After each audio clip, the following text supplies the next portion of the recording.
Welcome to I Finally Get It. On today's episode, we sit down with Monica Rougeau.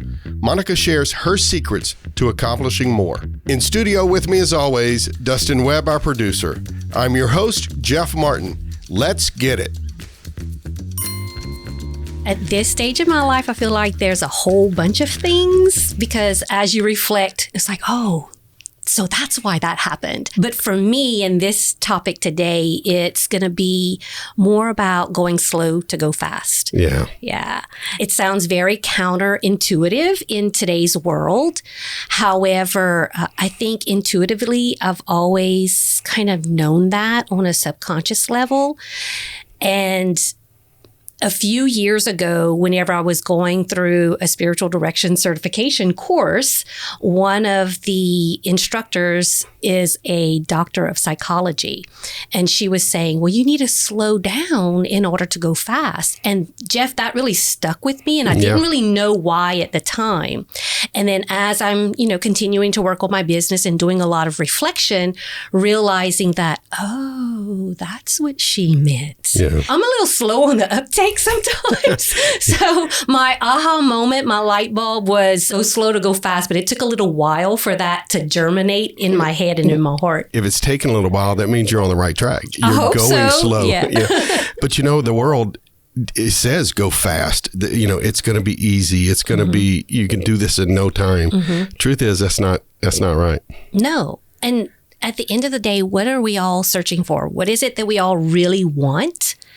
And we say success, but why do we want that success? Yeah. It's to be able to have that freedom. And I like to do comparisons, Jeff. And so as I'm thinking about this whole concept of go slow to go fast, well, what is fast? And we look at it from that business lens or the corporate world lens, and it's like the grind, and it's loud, and it's chaos, and it's hectic, and there's a lot of stress in that. And I'm at a season in my life where I don't think I want that. And so whenever we think about slow, it's calm and it's quiet and it's intentional. And that's what I'm promoting in my clients as true servant leaders. It's developing them to create those healthy cultures that are unitive, those cultures that are calm so that we can think more clearly, so that we can be more intentional and more purposeful in the work that we do.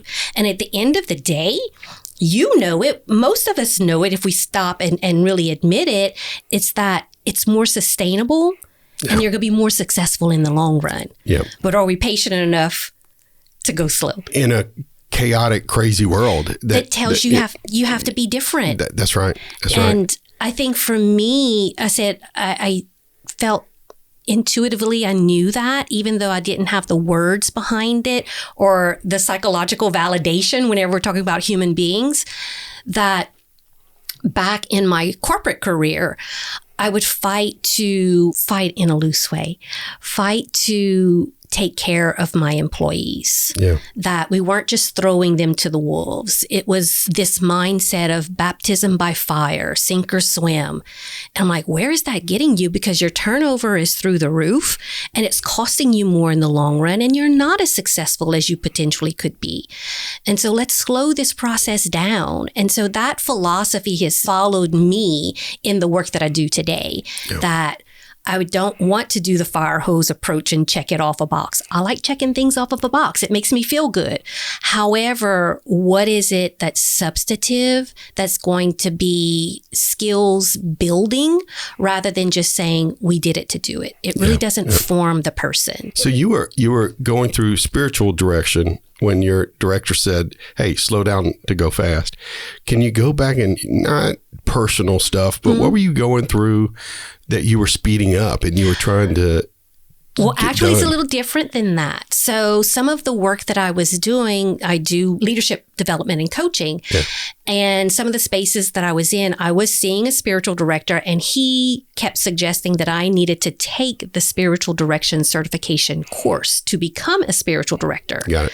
And I'm like, no, not me. And like I told you, I'm slow on the uptake, Jeff. So about 2 years after that, I finally decided I'm going to go through this course. And for nothing other than to help me be a better person and a better coach, because I always took the approach that we're going to treat the whole person, not just one aspect of the person. And so during that coursework, one of the instructors, who is a clinical psychologist, was saying, well, you have to go slow to go fast. Right. And we were putting it in the context of spiritual direction and working with a directee. However, the more I thought about it and reflected on it, because that one little mantra out of that whole week of residency, that's the one thing that stands out the most. Go slow to go fast. And so when life starts getting crazy, when I feel like I'm losing my clarity and I'm overwhelmed, that's my cue that I need to take a pause and really slow things down and get clear on what it is that I'm doing. And that way I can be so much more intentional, so much more purposeful in the path that I'm supposed to be on. Yeah. And it's the right approach. The beautiful thing is what I heard is it aligns with who you really are too. And back in the corporate world, and that's what you're bringing into your leadership and development coaching and things. Absolutely. It's an alignment. And many times we're, excuse my French, we're blowing and going, in life. And it's like, let's hit those year-end goals. And we're just pushing like a bulldozer. And think about what that does. You might be making progress, but at what destruction are you leaving behind in your wake? And I'm not about that. So it's a way to stop and realign with whatever vision, higher power you want to prescribe to. But from a corporate perspective, are we even in alignment with our vision and our core values? This is an opportunity to check that. Yeah. We lose sight of it because we're so focused on the numbers and the quarter and everything. So let's go back to your corporate experience, because that was kind of your original path, right? Right. The corporate world.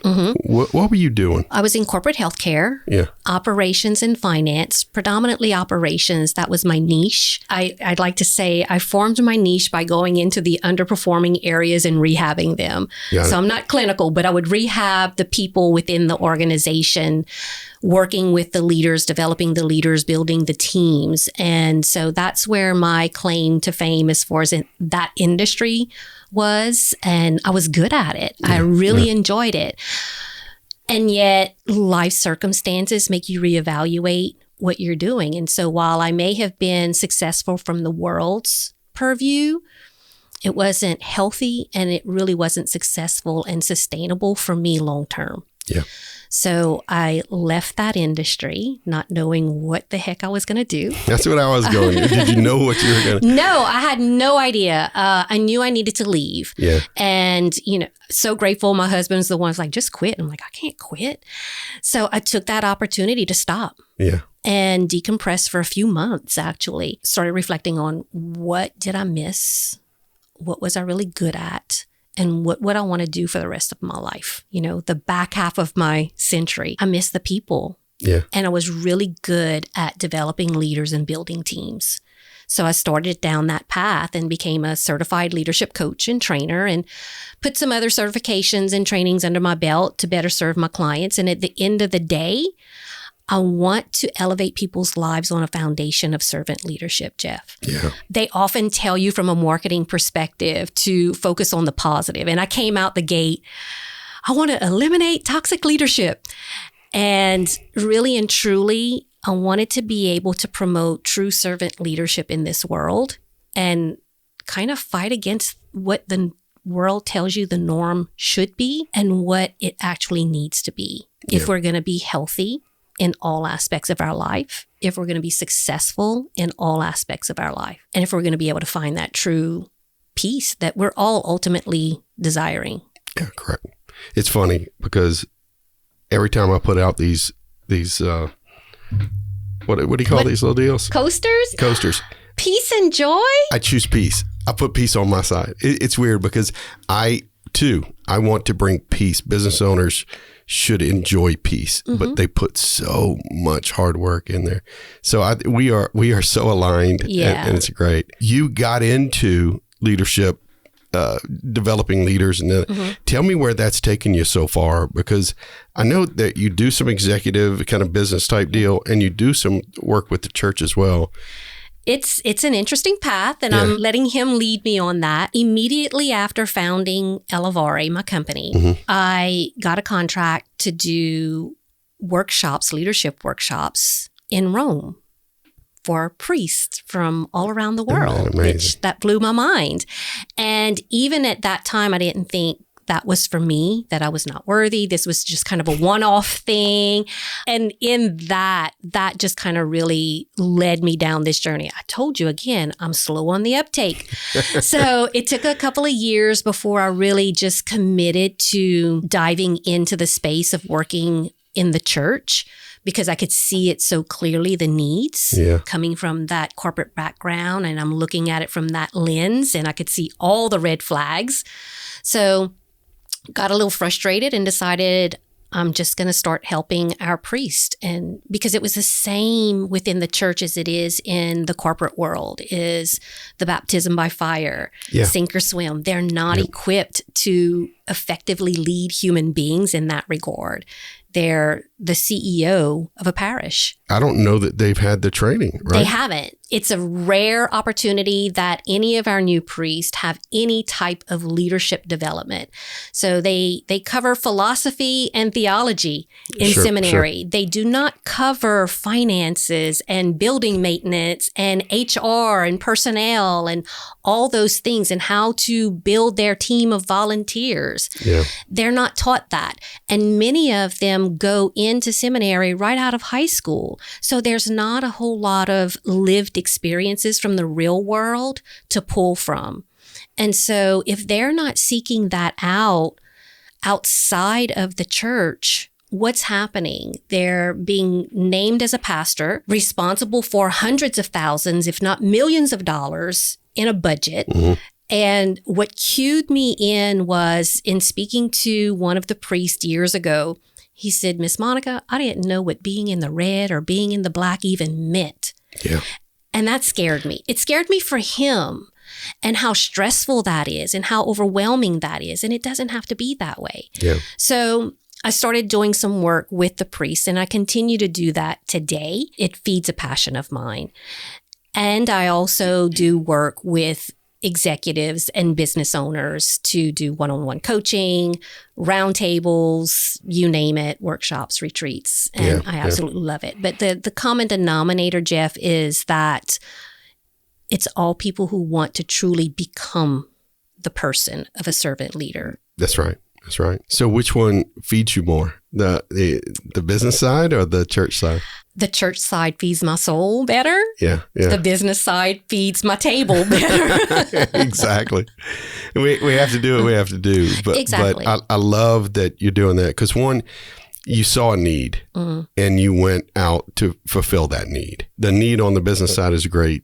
It is. You know, as well. So I love that you're doing that. Tell me what's next for you, or some of the projects you have going on right now. So right now, we just launched Charisms and Culture campaign, where it's going into church parishes with the pastor to do a one-day retreat style workshop. It's an opportunity for the priest to be able to get a good look at the gifts in his parish. Rather than the few people who were always on the forefront volunteering for everything, putting square pegs in round holes, it's allowing them to really pull on their gifts and finding purpose in that. And how do you weave that into making a robust team? We have that opportunity for a full day of his core staff members, council members, key volunteers, etc. What is the charism of your parish?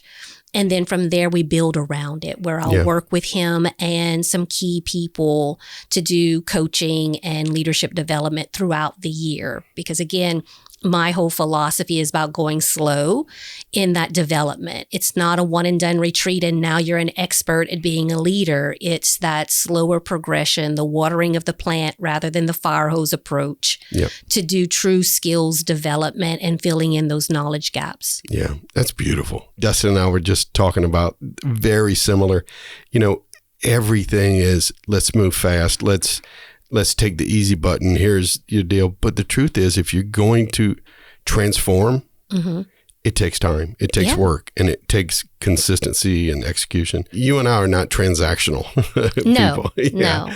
And so transformation, I love what you're doing. Thank you. So I'm really excited just to share it with me, because I do feel like the lesson you've shared, go slow to go fast. I've been there, and that's going to help not only me, but it's going to help whoever's watching. But where's the time when you've gone real fast and you've regretted it? Oh, gosh, so many times. Just early on, where I'm thinking this is an exciting opportunity and I'm just going to go all in and let's hurry up and make the deal happen. And then it just falls apart. Yeah. Or I get into it and maybe overpromised something and ended up under-delivering. So I think there's so many instances from a business as well as a personal perspective. I find I'm getting a lot more success whenever I slow that process down and really discern what is it that this client really needs from me. And it's not about me, it's about them. Yeah. Sometimes they're wanting to hurry up and rip the Band-Aid off. I think society wants that instantaneous response. Let's just take a pill and we'll be fine. No, it takes work and it takes time. Helping the client to slow it down has sometimes been the biggest challenge, and realigning expectations that we're going to come in and we might do this one-day retreat for your team, but it doesn't end there. Yeah, it's not a one-time fix. There's follow-up and follow-through. Yes, absolutely. Yeah, I know you and I have had conversations in the past, and at one point we got on a phone call and said, look, I'll help you this week, and then next year, and it always got to where you were helping me. Oh, Jeff, that's so and it's sweet like, of you to man, say. she is very, very good. And well, it goes both ways. And that's what I said. It's not transactional. It's relational. No, that's right. And I think there's something to be learned from everybody who is in front of you. I agree. I do. Are we humble enough and are we open enough to receive that? Okay, that's another light bulb moment. Okay, good. Being humble and vulnerable enough to accepting feedback as a gift, or seeing the lesson that you're hearing or witnessing and absorbing that and taking that in. That's huge. Absolutely. Because we don't have all the answers. I don't have all the answers. And you were so helpful to me, Jeff, those years ago. It's like, what's your narrative and what's your path? I'm like, I don't know. And that's the beauty of coaching too, is that we can't see our own blind spots. We need that other person from different perspectives to be able to show them to us, to narrow those gaps. And you were so helpful for me in that regard. But I feel from the very first time that you and I met, it never was, what can I get from the other person? Correct. It was more of that relation building and just allowing it to evolve in the way that it's evolved up to today. And I look forward to seeing what it's going to look like 10 years from now. Yeah, you never know. Yeah. You never know. So we've talked so much about going slow to go fast. We've talked about being open to and seeing what's around you and learning those lessons. If you were somebody that's listening to this video and you're man, you've just met Monica and she seems like an amazing person, what would you tell them? Well, how would you guide them on to their next phase, whatever that phase might be? Generally, I would tell them to stop. And depending on where they are, take 10 minutes of absolute silence and start to wind down those gears in your head and see what comes out. Because we can't think as clearly as we think we can when all the noise is going on around us. From a neuroscience perspective, which I'm not a neuroscientist, but I like learning about how humans function. Yeah. And we stay in a state of stress and noise and chaos. And it bogs down our neural pathways that we're not able to find clear solutions whenever our neural pathways are bogged down. And in that silence, it reduces our stress and it begins to free up that pathway for true solution finding, for clarity and conviction in that. Because so often my clients will come to me because they're overwhelmed and they'll tell me, I just need help with time management. And I chuckle to myself, Jeff, because it's not about time management. It's about getting clear in your true purpose and what that looks like. Yep. And the best way to do that is to get quiet and get aligned. I love that. Do you practice that yourself? I mean, morning routine or evening? I do every day. From a spiritual perspective, I would often hear from some of my mentors that the more work you have to do, the more time you spend in prayer and meditation. And so if you're having a busy day, then that just means you need to spend more time in quiet, in meditation and prayer. Yeah.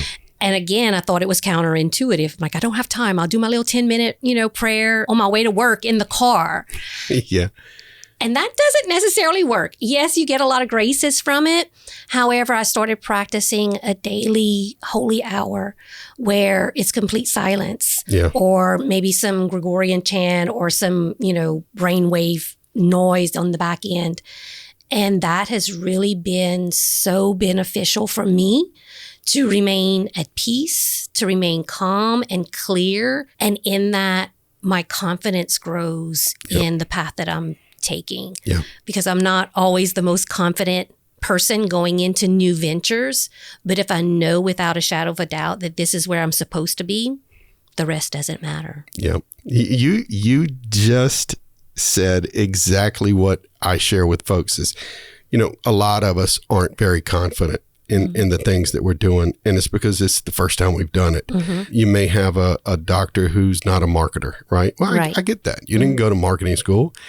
And so you don't want to do video, right? That's just an example. But when you get really clear about what you want to do, and then you practice and you become more confident, that's when that conviction. So you've said, clarity, confidence, conviction. And when you're convicted about something, nobody can stop you. Exactly. Nobody can stop you.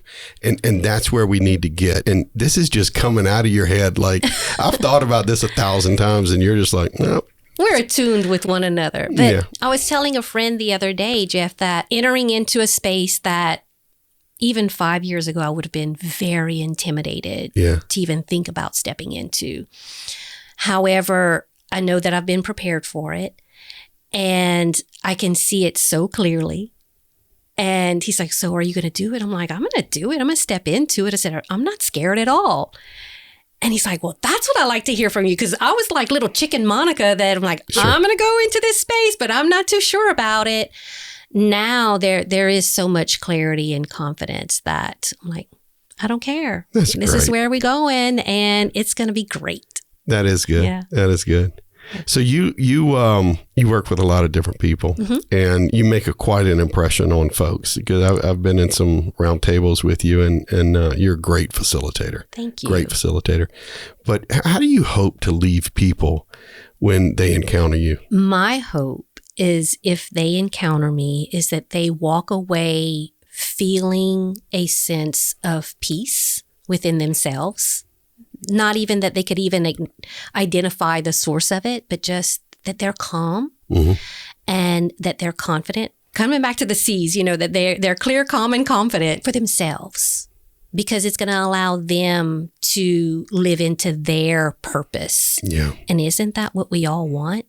Absolutely. So, and if I can help in some way that it kind of pulls them down, it's an escape from the chaos of the world for just a micro moment even, that they can breathe and think clearly, then I think that's what I was there for. Thanks for joining us this week on I Finally Get It. For more light bulb moments like this, like and subscribe so you never miss an episode. Check out the show notes at ifinallygetit.com to learn more about what Monica's up to today. See you next week when we sit down with Mike Roberts and he shares what he finally got. If you're a business owner and you want to share your light bulb moments to help other business owners, reach out to me at jeff@ifinallygetit.com.